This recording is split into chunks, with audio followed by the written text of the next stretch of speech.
এটা বানানো খুব সহজ, এটা বানাতে লাগবে না কোনো মায়ের হেল্প। চলো আজকে তোমরাই বানিয়ে ফেলো আজকে চকলেটের ডোনাট। প্রথমে পাউরুটি কেটে নিলাম, পাউরুটিটাকে গোল করে একটা কাটার দিয়ে কেটে নিলাম।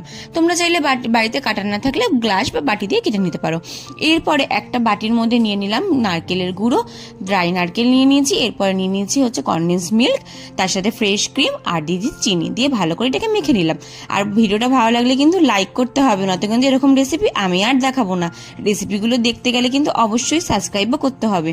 এরপরে দেখো এর মধ্যে দিয়ে দিলাম হচ্ছে ওই ব্যাটারটা, দিয়ে ওপর দিয়ে একটা পাউরুটি চাপা দিয়ে দিলাম। এবার একটু গ্যাসের মধ্যে জল গরম করে ওপরে একটুখানি চকলেট কম্পাউন্ড বসিয়ে গলিয়ে নিলাম।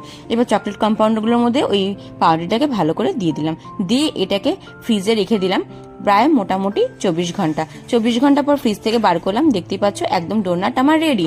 ওপর দিয়ে দিলাম একটু নারকেলের গুঁড়ো, ছড়িয়ে দিলাম। ব্যাস, চকলেট ডোনাটটা রেডি। ভালো লাগলে অবশ্যই লাইক করো, আর খেতে দারুণ হয়েছিল।